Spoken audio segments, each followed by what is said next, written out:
લોકેશનની વાત કરવામાં આવે તો સાવલીથી 25 કિલોમીટર અને આ બાજુ ઉદલપુરથી 15 કિલોમીટર ગળતેશ્વરવાળા રોડ પર આપણે જવાનું રહેશે।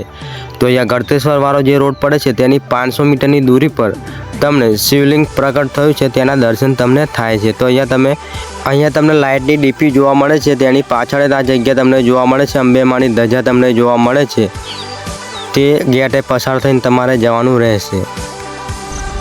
તો ફરીથી આપણા એક નવા બ્લોગ વિડીયોમાં તમારું સ્વાગત છે મિત્રો। તો આપણે આજે દર્શન કરવાના છે અદ્ભુત એવા શિવલિંગના, જે રાફની અંદરથી પ્રગટ થયું છે શિવલિંગ। તો ચલો આપણે શિવલિંગના દર્શન કરવા જઈશું, અદ્ભુત એવું શિવલિંગના। તો આ છે અદ્ભુત એવું શિવલિંગ, અંબેમાનું મંદિર બને છે આ। તો અંબેમાની મંદિરની અંદર રાફ હતો અને રાફની અંદરથી શિવલિંગ પ્રગટ થયું છે। તો ચલો આપણે અંદર જઈને દર્શન કરીશું। તો અત્યારે મંદિરનું કામ ચાલુ છે, થોડાક સમયમાં મંદિર બનીને તૈયાર થઈ જશે। તો આ છે અંબેમાનું મંદિર બને છે, રાફ હતો એક, રાફની અંદરથી શિવલિંગ પ્રગટ થયું છે। તો ચલો આપણે પહેલાં મંદિરનો તમે વ્યૂ જોઈ લો। અંબેમાનું મંદિર આ રીતના કંઈક બને છે। તો પહેલાં તમે સ્ટાર્ટિંગમાં અહીંયા હવન કુંડ બનવાનો છે, તે જગ્યા આ છે, આ જગ્યા પર હવન કુંડ બનવાનો છે।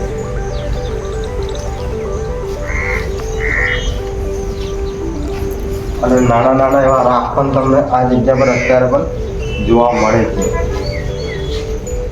અને આ જોઈ શકો છો તમે કે આ જગ્યા પર પહેલા એક રાફ હતો, રાફ તૂટીને આ જગ્યા પર શિવલિંગ પ્રગટ થયું છે। તમે જોઈ શકો છો આ જગ્યા, તો નાગ દેવતાની પ્રતિમા તમને આ રીતના કંઈક જોવા મળે છે। તો આ રીતના શિવલિંગ આ જગ્યા પર પ્રગટ થયું છે અને અંબેમાની જે મૂર્તિ લાગવાની છે એ જગ્યા છે આ।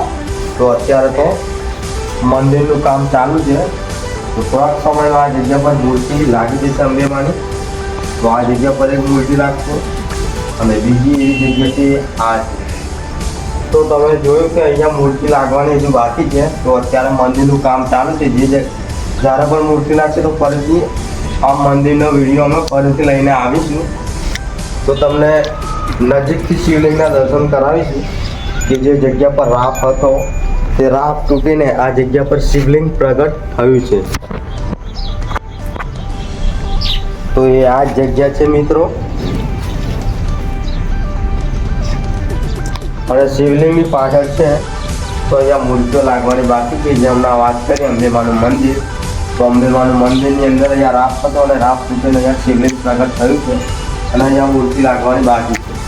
તો જ્યારે પણ મૂર્તિ લાગશે તો ફરીથી અમે એક નવો વિડીયો લઈને આવીશું આ મંદિરનો। તો વિડીયો સારો લાગ્યો તો લાઈક, શેર, સબસ્ક્રાઈબ જરૂર કરજો। પછી મળીશું નેક્સ્ટ વિડીયોમાં અને નેક્સ્ટ લોકેશનમાં મિત્રો। જય માતાજી।